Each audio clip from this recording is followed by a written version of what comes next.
नमस्कार दोस्तों, सभी को राधे राधे, सभी को जय श्री कृष्णा। मेरा नाम है लेख शेखर शर्मा और हम पढ़ रहे हैं दोस्तों सामान्य विज्ञान के बारे में। आज हम बहुत ही ज्यादा महत्वपूर्ण टॉपिक पढ़ेंगे। आज हम पढ़ेंगे ऑक्सीकरण अपचयन के बारे में दोस्तों। ऑक्सीडेशन एंड रिडक्शन भी कहते हैं। किसके बारे में पढ़ेंगे आज अपन? ऑक्सीकरण अपचयन के बारे में पढ़ेंगे। अगर कुछ बातें आप रट लोगे ना तो हमेशा के लिए ऑक्सीकरण अपचयन समझ में आ जाएगा। बच्चे बच्चे को पता है किसी चीज में ऑक्सीजन का जुड़ना तो क्या है? ऑक्सीकरण है। और किसी चीज में से ऑक्सीजन का निकलना क्या कहलाता है? अपचयन कहलाता है। नाम से पता चल रहा है ऑक्सीकरण। ऑक्सीकरण, करण मतलब बनाना, जुड़ना। तो ऑक्सीकरण मतलब जब किसी पदार्थ में ऑक्सीजन जुड़ती है तो ऑक्सीकरण, और अपचयन में इसका उल्टा होता है। किसी पदार्थ में से जब ऑक्सीजन निकलती है तो क्या कहते हैं? उसे अपचयन कहते हैं। यहां पर आप देखो दोस्तों, तो ये तो हो गई बात बिल्कुल सिंपल सी कि ऑक्सीकरण क्या होता है और अपचयन क्या होता है। भैया ऑक्सीकरण क्या होता है और अपचयन क्या होता है, लेकिन बात इतनी सिंपल है नहीं। दरअसल घुमा फिरा के ऑक्सीकरण अपचयन को समझाया जा सकता है। ऑक्सीकरण का मतलब क्या है? ऑक्सीजन का जुड़ना। ऑक्सीजन का जुड़ना क्या कहलाता है? किसी पदार्थ में दोस्तों, किसी पदार्थ में, एक सेकेंड ऐसे हटा दे, किसी पदार्थ में ऑक्सीजन का जुड़ना ही क्या कहलाता है? भैया क्या कहलाता है? ऑक्सीकरण कहलाता है। आई बात आपको समझ में? या ऐसे भी कह सकता हूं कि किसी पदार्थ में दोस्तों, किसी पदार्थ में हाइड्रोजन का निकलना, किसी पदार्थ से हाइड्रोजन का निकलना क्या कहलाता है दोस्तों? ऑक्सीकरण कहलाता है। भैया ये ऑक्सीजन क्या है? विद्युत ऋणी तत्व है। विद्युत ऋणी तत्व, देखो आवर्त सारणी बनाई गई है। वैज्ञानिकों ने क्या करा, दुनिया में जितने भी तत्व होते हैं, अब आप बोलेंगे तत्व किसे कहेंगे? जल क्या तत्व है? क्या हाइड्रोक्लोरिक अम्ल तत्व है? क्या नमक तत्व है? क्या? अरे नहीं भैया, ये तो तत्वों से बने हुए हैं। यहां तक कि प्रोटीन, कार्बोहाइड्रेट, लिपिड भी तत्वों से बना हुआ है। हमारा शरीर भी तत्वों से बना हुआ है। तत्व क्या होते हैं? शुद्ध होते हैं दोस्तों।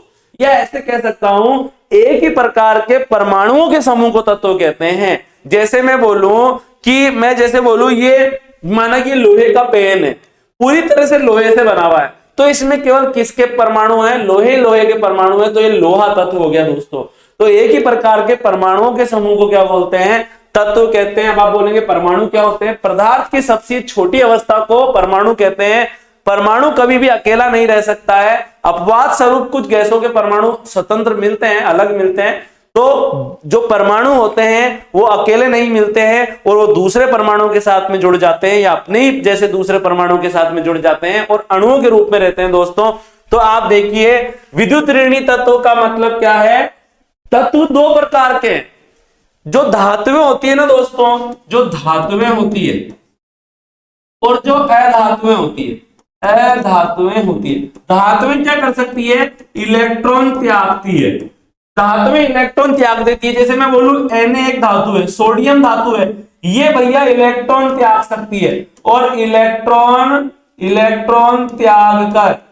त्याग दिया Na प्लस में बदल गया, धनायन बनाती है। क्या बनाती है? ये त्यागा हुआ इलेक्ट्रॉन ये रहा। तो भैया जो धातुएं है ना, इलेक्ट्रॉन त्याग सकती है और धनायन बनाती है, ये कहलाते हैं विद्युत धनी तत्व। क्या कहलाते हैं? ये विद्युत धनी तत्व कहलाते हैं। आगे बात आपको समझ में, या इसे धन विद्युती तत्व भी कहते हैं, जो इलेक्ट्रॉन त्याग सकते हैं, और धातुएं धन विद्युती होती है। इसी प्रकार से दोस्तों अधातुएं क्या होती है? जो इलेक्ट्रॉन ग्रहण करती है। जैसे मैं बोलूं जैसे आप देखिए क्लोरीन है दोस्तों, क्लोरीन ने इलेक्ट्रॉन ग्रहण कर लिया। इलेक्ट्रॉन क्या कर लिया? ग्रहण कर लिया। ग्रहण करके Cl- बना दिया भैया। ऋणायन बना दिया। क्या बना दिया? इलेक्ट्रॉन ग्रहण करके, याद नहीं दिख रहा हो तो मैं नीचे लिख देता हूं, Cl माइनस बना दिया। क्या बना दिया? ऋणायन बना दिया दोस्तों। और अधात्विक क्या होती है? विद्युत ऋणी होती है। क्या होती है? विद्युत ऋणी होती है। मतलब धातुएं इलेक्ट्रॉन त्याग कर धनायन बनाती है, अधातुएं इलेक्ट्रॉन ग्रहण कर ऋणायन बनाती है।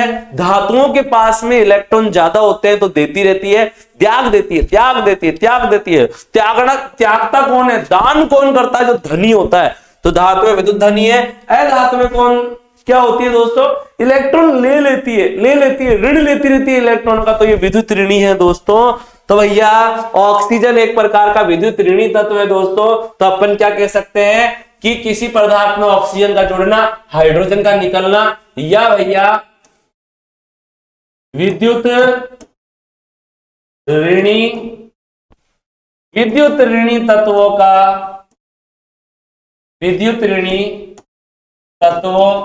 का जुड़ना, ये भी क्या है भैया?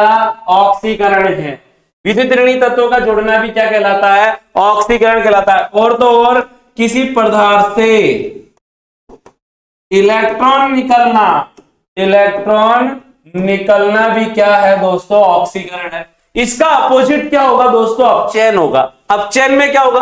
किसी पदार्थ में ऑक्सीजन जुड़ती है तो ऑक्सीकरण होता है। किसी पदार्थ से अगर ऑक्सीजन निकल जाए, ऑक्सीजन का निकलना अपचयन है। अब यहां क्या बोला मैंने? किसी पदार्थ से हाइड्रोजन का निकलना ऑक्सीकरण है, तो अपचयन में क्या होगा? हाइड्रोजन का जुड़ना। हाइड्रोजन का जुड़ना क्या है? अपचयन है। यहां मैंने क्या बोला? अगर किसी पदार्थ में धन विद्युतीय तत्व जुड़ जाए तो यह ऑक्सीकरण है। लेकिन अगर किसी पदार्थ से दोस्तों, धन विद्युतीय नहीं, अगर किसी पदार्थ से विद्युत ऋणी तत्व जुड़ जाए तो ऑक्सीकरण होता है। लेकिन अगर किसी पदार्थ से विद्युत ऋणी तत्व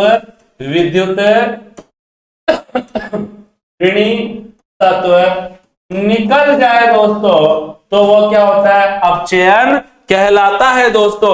पदार्थ से इलेक्ट्रॉन का निकलना ऑक्सीकरण है, जबकि पदार्थ में इलेक्ट्रॉन का जुड़ना दोस्तों क्या है? अपचयन है। सही कह रहा हूं, ईमानदारी से गारंटी से कह रहा हूं, ये पॉइंट याद कर लोगे। ऑक्सीकरण अपचयन बिल्कुल हमेशा के लिए आपका क्लियर हो जाएगा दोस्तों। तो आप देखिए दोस्तों, अलग अलग पढ़ेंगे अपन। ऑक्सीजन के जुड़ने या निकलने के आधार पर ऑक्सीकरण अपचयन, फिर पढ़ेंगे हाइड्रोजन के जुड़ने या निकलने के आधार पर ऑक्सीकरण अपचयन, विद्युत ऋणी तत्वों के जुड़ने या निकलने के आधार पर ऑक्सीकरण अपचयन, विद्युत धनी तत्वों के जुड़ने या निकलने के आधार पर ऑक्सीकरण अपचयन, इलेक्ट्रॉन त्यागने और ग्रहण करने के आधार पर ऑक्सीकरण अपचयन के बारे में पढ़ेंगे दोस्तों। तो स्टार्ट करते हैं, ठीक है। लाइक कीजिए, सब्सक्राइब कीजिए, ठीक है। इधर आप देखिए ध्यानपूर्वक, ऑक्सीकरण अपचयन, ऑक्सीडेशन एंड रिडक्शन। रसायन विज्ञान में ऑक्सीकरण अपचयन अभिक्रियाएं अत्यंत महत्वपूर्ण होती है।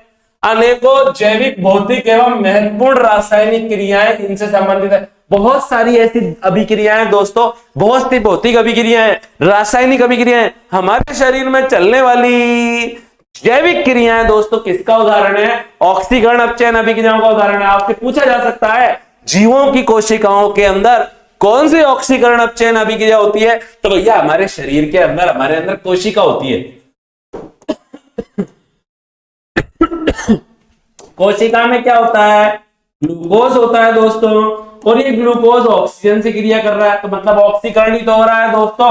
और यहाँ पर क्या हो रहा है? जब ऑक्सीकरण होता है ग्लूकोज का, तो बनती है ऊर्जा, बनती है CO2 गैस, बनती है CO2 गैस, बनती है जल, बनता है दोस्तों। तो ये वाली बात आपको क्या रखनी है? ध्यान रखनी है कि हमारी कोशिकाओं में भी ऑक्सीकरण अपचयन अभिक्रिया होती है। ग्लूकोज के ऑक्सीकरण से ऊर्जा बनती है, CO2 गैस बनती है, थोड़ा बहुत जल भी बनता है। सामान्यतः सभी तत्व ऑक्सीजन व हाइड्रोजन से अभिक्रिया करते हैं।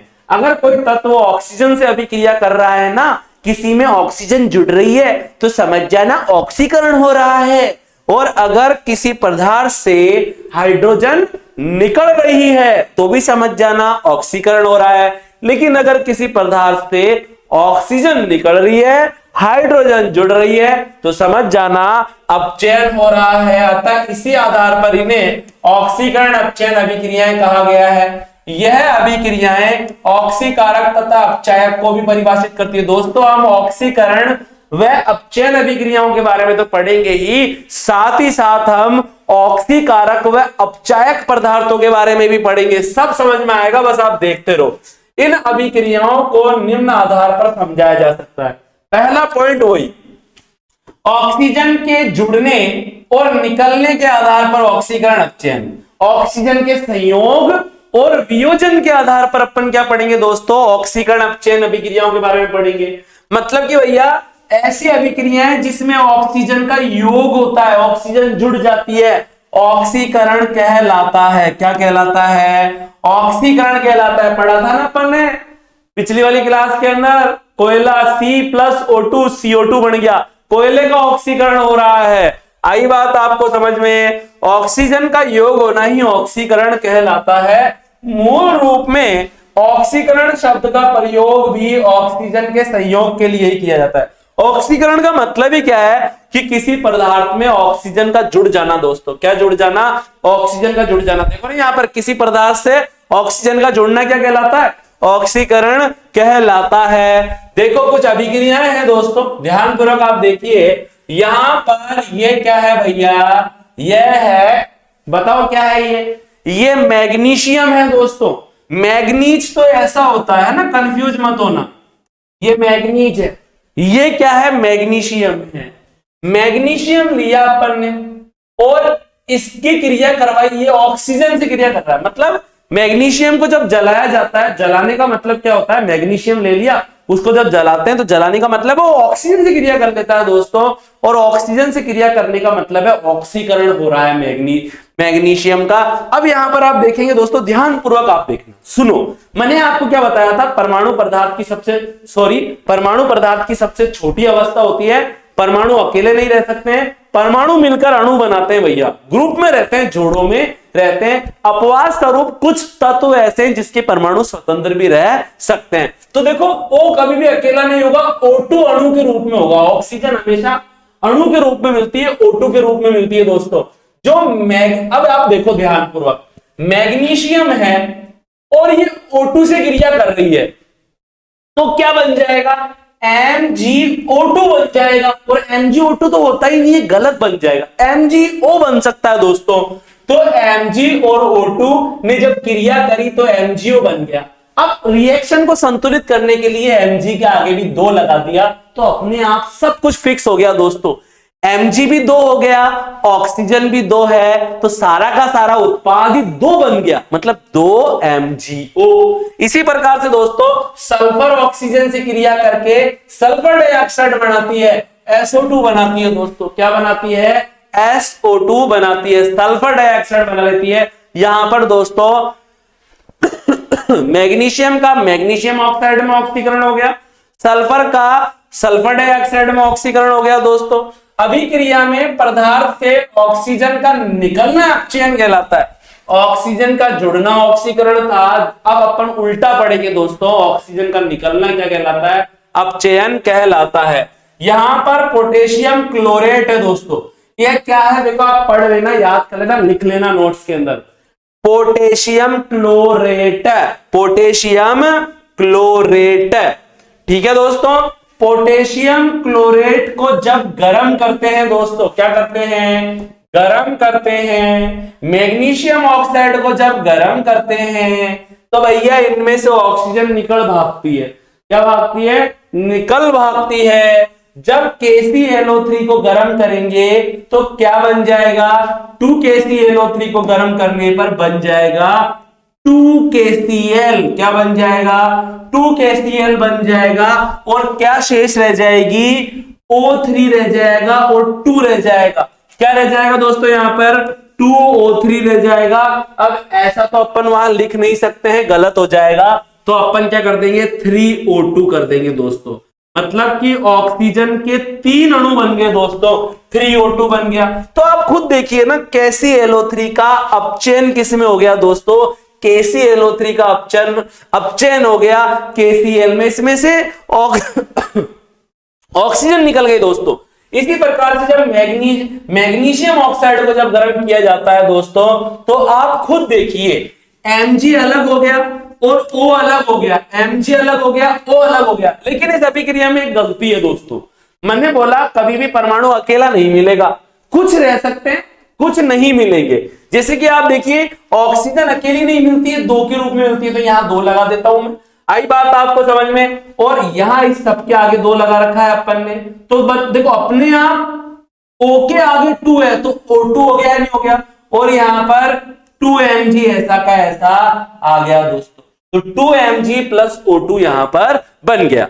इस अभिक्रिया में KClO3 का KCl में तथा मैग्नीशियम ऑक्साइड का मैग्नीशियम में अपचयन हो रहा है। तो किसी से भैया ऑक्सीजन निकलना ऑक्सीकरण है, और किसी पदार्थ से ऑक्सीजन निकलना अपचयन है, जबकि उसमें ऑक्सीजन का जुड़ना क्या है दोस्तों, ऑक्सीजन का जुड़ना क्या है, ऑक्सीकरण है। किसी पदार्थ में ऑक्सीजन का जुड़ना तो ऑक्सीकरण है, जबकि ऑक्सीजन का निकल जाना अपचयन होता है दोस्तों। क्या होता है, ऑक्सीजन का जुड़ना मैंने आपको बताया है ना। यहां पर आप देखिए, मैं वापस पीछे आना चाहूंगा एक सेकेंड, यहां पर आप देखिए किसी पदार्थ में ऑक्सीजन का जुड़ना ऑक्सीकरण है, ऑक्सीजन का निकलना क्या कहलाता है, अपचयन कहलाता है दोस्तों।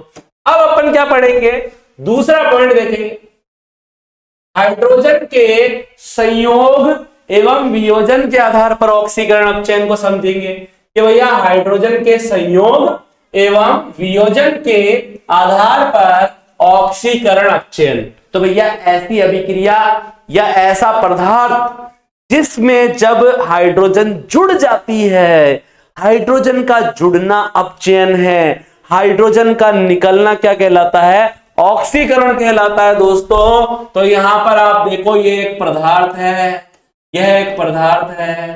जब इस पदार्थ में हाइड्रोजन क्या हो रही है, जुड़ रही है, तो यहां पर क्या हो रहा है, हाइड्रोजन का जुड़ना मतलब क्या होता है दोस्तों, अपचयन कहलाता है। और दोस्तों अगर किसी पदार्थ से हाइड्रोजन निकल रही है तो यह क्या कहलाता है, ऑक्सीकरण कहलाता है दोस्तों।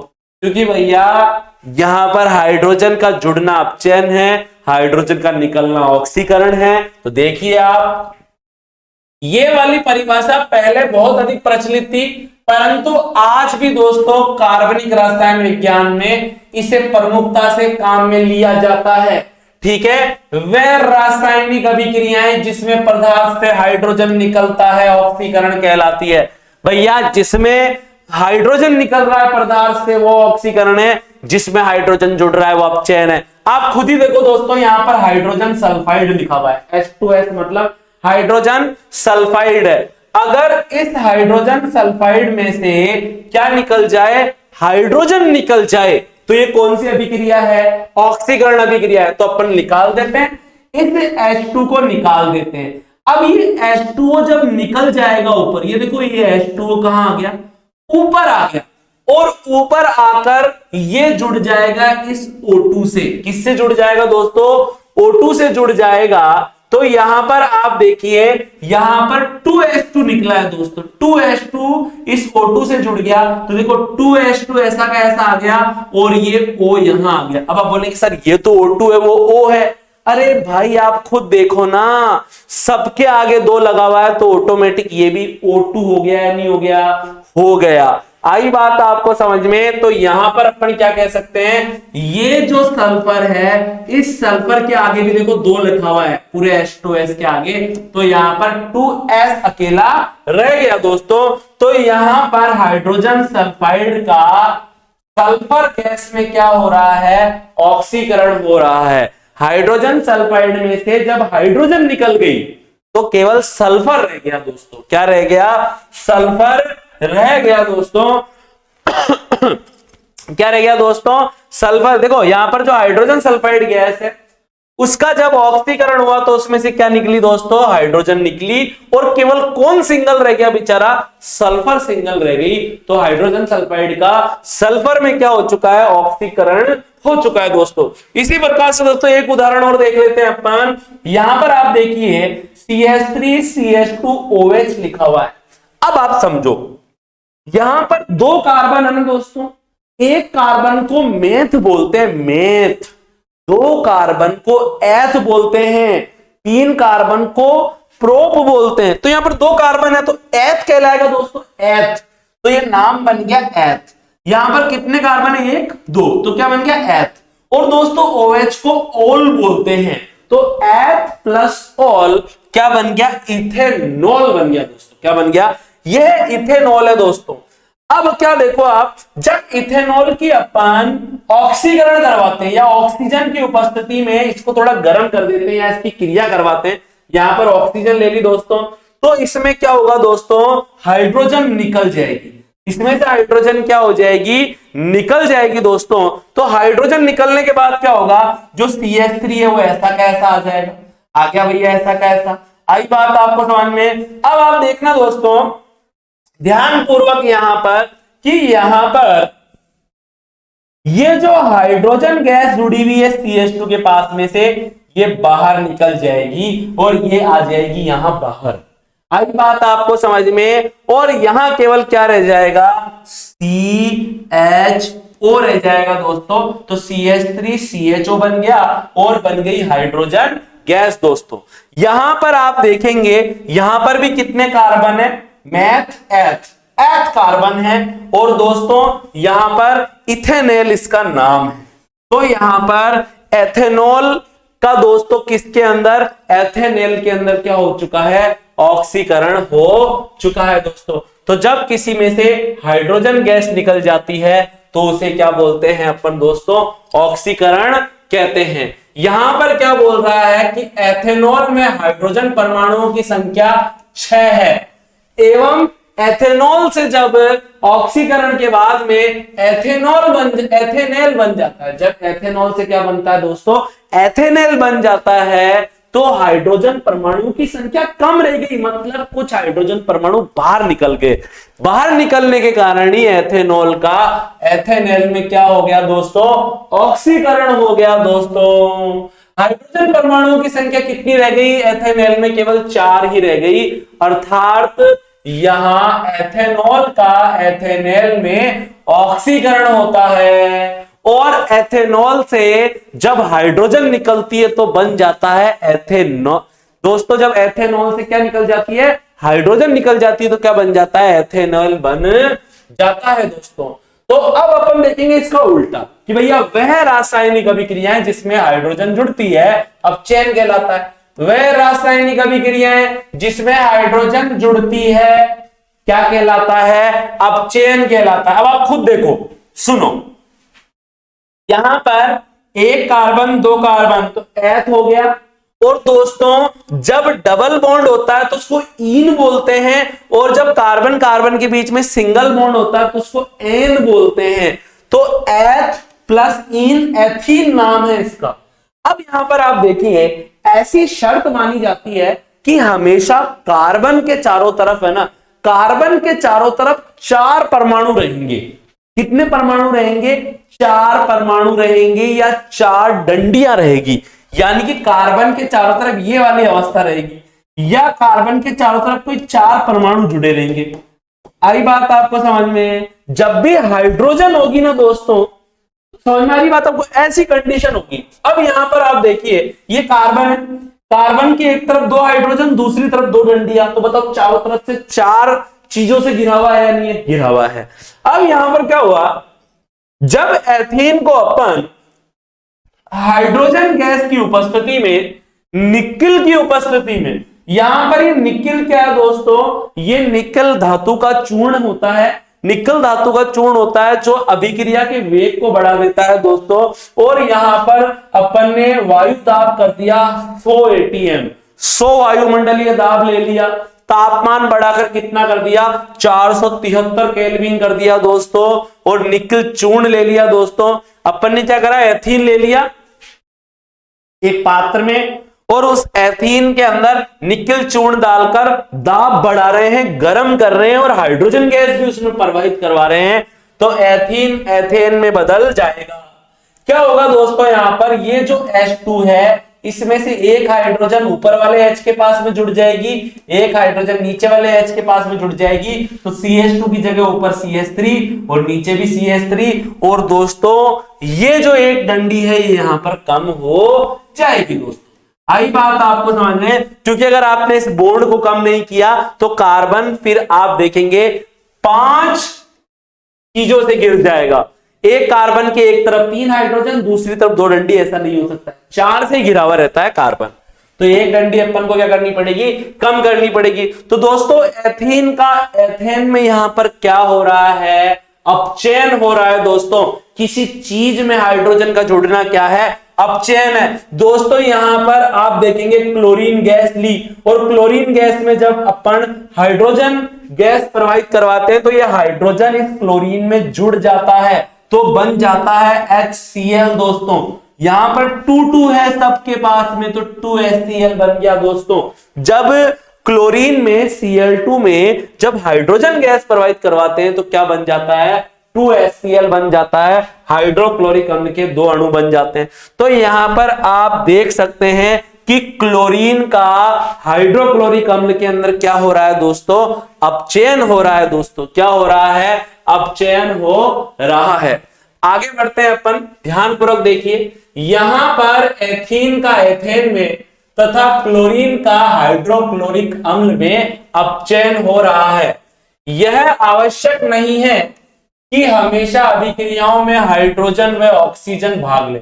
अब भैया ऐसा कोई शर्त नहीं है कि ऑक्सीजन जुड़ेगा तो ही ऑक्सीकरण है, ऑक्सीजन निकलेगा तो ही अपचयन है, हाइड्रोजन निकलेगा तो ही ऑक्सीकरण है, हाइड्रोजन जुड़ेगा तो ही अपचयन है, जरूरी नहीं है ऐसा। भैया ऑक्सीकरण व अपचयन की परिभाषाओं को व्यापक रूप दिया गया है, अन्य प्रकार से भी अपन ऑक्सीकरण अपचयन को समझा सकते हैं। कैसे, यहां पर आप देखो ना, यहां मैंने भिड़ते ही आपको बता दिया था, किसी पदार्थ से ऑक्सीजन का जुड़ना ऑक्सीकरण है, हाइड्रोजन का निकलना भी ऑक्सीकरण है, भैया विद्युत ऋणी तत्व का जुड़ना भी ऑक्सीकरण है, और पदार्थ से जब इलेक्ट्रॉन निकलता है तो भी ऑक्सीकरण है। अब अपचयन की भी कितनी सारी परिभाषाएं देखो, ऑक्सीजन का निकलना अपचयन है, हाइड्रोजन का जुड़ना अपचयन है, विद्युत ऋणी तत्व का क्या है दोस्तों, निकलना, निकलना क्या है दोस्तों, निकलना अपचयन है, पदार्थ में इलेक्ट्रॉन का जुड़ना भी क्या है दोस्तों, अपचयन है। दोस्तों तो ये सारी कंडीशंस के बारे में अपन पढ़ते हुए ही आगे बढ़ेंगे। दोस्तों ध्यानपूर्वक देखिए आप, देखिए अब अपन पढ़ेंगे विद्युत ऋणी तत्वों के संयोग एवं वियोजन के आधार पर ऑक्सीकरण अपचयन अभिक्रियाएं। वह अभिक्रियाएं जिसमें पदार्थ से विद्युत ऋणी तत्व का निष्कासन होता है ऑक्सीकरण कहलाती है। भैया ऐसी अभिक्रियाएं जिसमें पदार्थ से कौन सा तत्व दोस्तों, विद्युत धनी तत्व, विद्युत धनी तत्व का क्या होता है, निकलता है, तो उसे क्या बोलते हैं अपन, ऑक्सीकरण कहते हैं। दोस्तों क्या कहते हैं उसे अपन, ऑक्सीकरण कहते हैं। यहां पर आप देखिए ध्यानपूर्वक, यहां पर विद्युत ऋणी, यहां पर देखो विद्युत ऋणी तत्व का जब जुड़ रहा था तो क्या था, यहां पर ऑक्सीकरण था, और जब विद्युत ऋणी तत्व क्या होता है, यहां पर निकलता है, तो इसे क्या बोलते हैं, अपचयन कहते हैं। दोस्तों आई बात आपको समझ में। इसको मैं और प्रकार से भी कह सकता हूं दोस्तों, मैं ऐसे भी कह सकता हूं, इस परिभाषा को चाहे तो अपन आगे और भी चेंज कर सकते हैं, और पॉइंट जोड़ सकते हैं वहां पर कि ऐसी अभिक्रियाएं जिसमें पदार्थ से विद्युत धनी तत्व निकलता है ऑक्सीकरण कहलाती है। मतलब ऐसी अभिक्रियाएं जिसमें पदार्थ से क्या निकलेगा दोस्तों, विद्युत धनी तत्व निकलेगा, क्या कहलाएगी, ऑक्सीकरण कहलाएगी। विद्युत धनी तत्व क्या होते हैं, ऐसे तत्व होते हैं दोस्तों जो इलेक्ट्रॉन दे सकते हैं, जैसे कि धातुएं। मैंने आपको बताया था कि आवर्त सारणी में 118 तत्व हैं, इन 118 तत्वों में से कुछ तत्व इलेक्ट्रॉन दे सकते हैं, वो धात्विक प्रकृति के होते हैं, धनायन बनाते हैं और वो विद्युत धनी होते हैं, और कुछ तत्व ऐसे होते हैं जो इलेक्ट्रॉन ले सकते हैं, वो इलेक्ट्रॉन लेकर ऋणायन बनाते हैं और वो विद्युत ऋणी प्रकृति के होते हैं। दोस्तों यहां पर आप देखिए दोस्तों, पोटेशियम आयोडाइड दिया हुआ है, क्या दिया हुआ है यहाँ पर, पोटेशियम आयोडाइड दिया हुआ है। अब आप खुद देखो यहां पर पोटेशियम, आयोडीन, क्लोरीन दिया हुआ है। क्लोरीन और आयोडीन धातु नहीं है, अधातु है, और अधातु विद्युत ऋणी तत्व है। दोस्तों यहां पर पोटेशियम एक धातु है और विद्युत धनी तत्व है, और विद्युत धनी तत्व का निकलना ही क्या कहलाता है दोस्तों, ऑक्सीकरण कहलाता है। ये के निकल गया बाहर, तो केवल क्या रह गया यहां पर, आई रह गया और Cl2 रह गया। दोस्तों आई बात आपको समझ में, ये 2K जब बाहर निकला तो ये 2K जुड़ जाएगा Cl2 से और बन जाएगा 2KCl दोस्तों, और बेचारा आई यहां पर अकेला रह जाएगा। तो मैं क्या बोल सकता हूं यहां पर कि पोटेशियम आयोडाइड का आयोडीन में क्या हो गया दोस्तों, ऑक्सीकरण हो गया। इसी प्रकार से दोस्तों यहां पर आप देखिए हाइड्रोजन सल्फाइड, क्या है यहां पर, हाइड्रोजन सल्फाइड। दोस्तों हाइड्रोजन विद्युत धनी होता है, विद्युत ऋणी होता है, विद्युत धनी होता है। हाइड्रोजन इलेक्ट्रॉन देता है, H प्लस बनाता है ये इलेक्ट्रॉन देकर। तो भैया आप देखिए ध्यानपूर्वक, यहां पर ये H2 बाहर निकल गया, ये विद्युत धनी तत्व बाहर निकल गया। विद्युत धनी तत्व का पदार्थ में से बाहर निकल जाना, मुक्त हो जाना ऑक्सीकरण है। यहां पर पोटेशियम आयोडाइड में से पोटेशियम बाहर निकल गया, यहां पर हाइड्रोजन सल्फाइड में से हाइड्रोजन बाहर निकल गई और जुड़ गई Cl2 के पास में। तो क्या बन गया, 2HCl बन गया, सल्फर बेचारा अकेला रह गया। तो यहां पर हाइड्रोजन सल्फाइड का सल्फर में क्या हो गया दोस्तों, ऑक्सीकरण हो गया। यहां पर पोटेशियम आयोडाइड का आयोडीन में तथा हाइड्रोजन सल्फाइड का सल्फर में क्या हो रहा है दोस्तों, ऑक्सीकरण हो रहा है।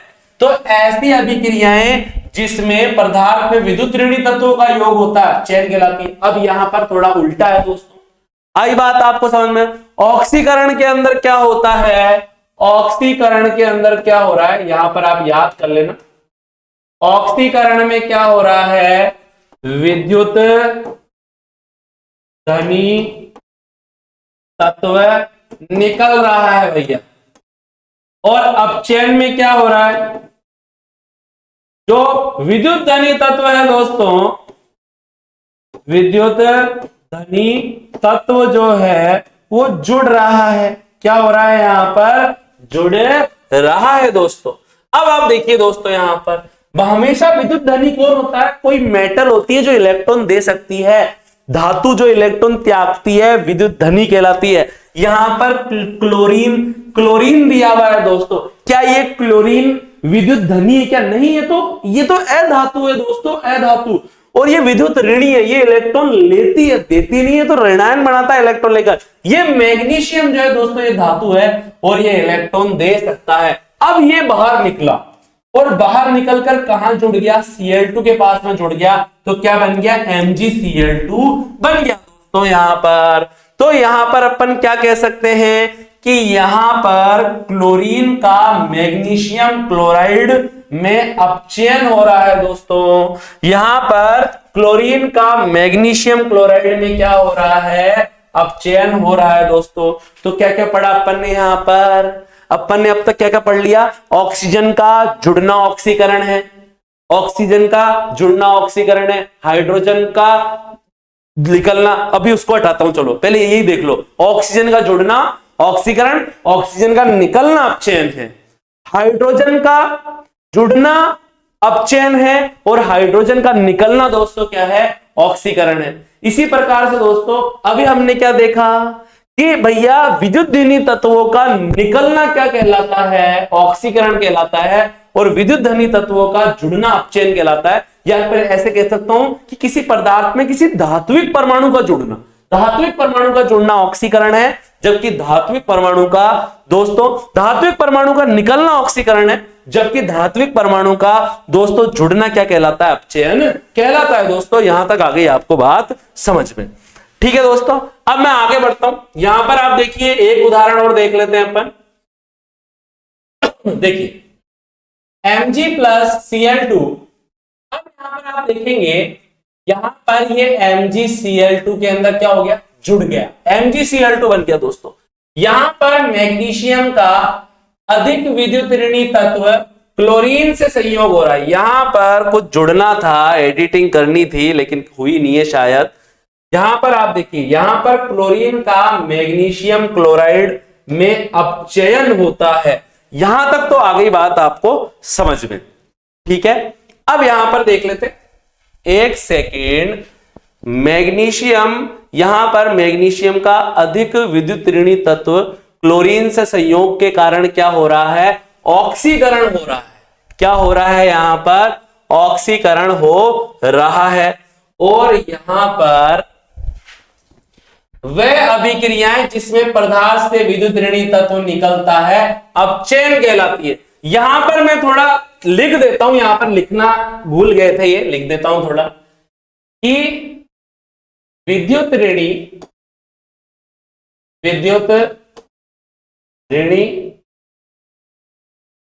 तत्वों के संयोजन व वियोजन के आधार पर ऑक्सीकरण अपचयन किसके बारे में पढ़ेंगे दोस्तों अपन, विद्युत ऋणी तत्वों। पहले तो अपन ने पढ़ लिया विद्युत ऋणी तत्वों के संयोजन व वियोजन के आधार पर ऑक्सीकरण अपचयन। ये देखो ना कि ऑक्सीकरण जिसमें विद्युत ऋणी तत्व निकल रहे हैं, अपचयन जिसमें विद्युत ऋणी तत्व जुड़ रहा है। अब अपन किसके बारे में पढ़ेंगे, विद्युत ऋणी तत्वों के संयोजन व वियोजन के आधार पर ऑक्सीकरण अपचयन के बारे में देखेंगे दोस्तों। आई बात आपको समझ में। तो भैया ऐसी अभिक्रियाएं जिसमें विद्युत ऋणी तत्व क्या हो रहा है, ऐसी अभिक्रियाएं जिसमें विद्युत ऋणी तत्व जुड़ता है, विद्युत ऋणी तत्व जुड़ता है, क्या कहलाती है, ऑक्सीकरण कहलाती है। और भैया जिसमें विद्युत ऋणी तत्व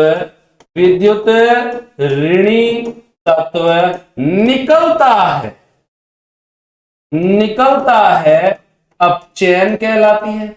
यहां पर देख लो भैया, यहां पर मैग्नीशियम धातु है दोस्तों। क्या है, यहां पर मैग्नीशियम धातु है। और यहां पर आप देखिए जो ये क्लोरीन है ना दोस्तों, ये विद्युत ऋणी तत्व है। ये इलेक्ट्रो, ऐसे पदार्थ जो धातु नहीं होते, अधातु होते हैं, और जो अधातु होती है ना, वो इलेक्ट्रॉन लेकर ऋणायन बनाती है दोस्तों। क्या बनाती है, इलेक्ट्रॉन लेकर ऋणायन बनाती है। और ये ऋण विद्युती होती है दोस्तों। और यहां पर आप देखिए ऋण विद्युती कह सकते हैं या विद्युत ऋणी भी कह सकते हैं। अब ये विद्युत ऋणी तत्व जब किसी धातु के साथ में जुड़ रहा है तो अपन क्या बन गया, यहाँ पे जैसे Cl2 Mg में जुड़ गई तो MgCl2 बन गया। यहां पर क्या हो रहा है दोस्तों, यहां पर आप देख सकते हैं मैग्नीशियम का अधिक विद्युत ऋणी तत्व क्लोरीन से जुड़कर ऑक्सीकरण हो रहा है दोस्तों। तो वह अभिक्रियाएं जिसमें पदार्थ से विद्युत ऋणी तत्व जुड़ता है ऑक्सीकरण कहलाती है। आई बात आपको समझ में। अब यहां पर अपन पढ़ेंगे दूसरा पॉइंट कि भैया ऐसी अभिक्रियाएं जिसमें पदार्थ से विद्युत ऋणी तत्व निकलता है अपचयन कहलाती है। FeCl3 में से भैया Cl निकल जाएगा, Cl क्या हो जाएगा, निकल जाएगा। तो यहां पर 2FeCl2 रह जाएगा। अब बताओ यहां पर FeCl3 में से Fe निकला क्या, Fe नहीं निकला, Cl निकला। Cl विद्युत ऋणी तत्व है, विद्युत ऋणी तत्व का निकलना अपचयन है दोस्तों। और क्या होगा यहां पर, ये जो Cl निकला है दोस्तों, ये 2Cl निकला है दोस्तों, और ये 2Cl जुड़ जाएगा H2 के पास में, बन जाएगा 2HCl। तो क्या बन गया, 2FeCl2 प्लस 2HCl का निर्माण हो गया। यहां पर FeCl3 का अधिक विद्युत ऋणी तत्व। अब यहां पर देखो, यहां पर ये है ना, इन्होंने टाइपिंग मिस्टेक कर दी है, तो अपन तो है ना ऐसे याद कर लेते हैं। मैं इसको हटा देता हूं यहां से, आप तो ऐसे ही सुन लो दोस्तों। यहां पर क्या बताया गया है, यहां पर कि जब किसी पदार्थ के अंदर विद्युत ऋणी तत्व क्या हो जाते हैं, जुड़ जाते हैं, तो समझ जाना ऑक्सीकरण हो रहा है। क्या हो रहा है, यहां पर ऑक्सीकरण हो रहा है दोस्तों। और जब किसी पदार्थ से विद्युत ऋणी तत्व निकल जाते हैं तो अपचयन होता है। अगर क्लोरीन जुड़ रही है मैग्नीशियम के साथ में तो अपन कह सकते हैं दोस्तों यहां पर ऑक्सीकरण हो रहा है। लेकिन अगर FeCl3 में से क्लोरीन जुड़ने की जगह निकल रही है तो यहां पर मैं कह सकता हूं अपचयन हो रहा है दोस्तों। तो आई होप दोस्तों जो आज हमने पढ़ा ऑक्सीकरण अपचयन के बारे में वो आपको समझ में आया होगा। बहुत ही महत्वपूर्ण टॉपिक है दोस्तों, जरूर देखना आप। नेक्स्ट क्लास के अंदर हम किसके बारे में पढ़ेंगे? नेक्स्ट क्लास के अंदर हम पढ़ेंगे इलेक्ट्रॉनों के जुड़ने और निकलने के आधार पर ऑक्सीकरण अपचयन के बारे में पढ़ेंगे। और हम पढ़ेंगे दोस्तों उत्प्रेरकों के बारे में। बहुत ही ज्यादा महत्वपूर्ण टॉपिक होने वाला है दोस्तों। सभी को राधे राधे, सभी को जय श्री कृष्ण दोस्तों।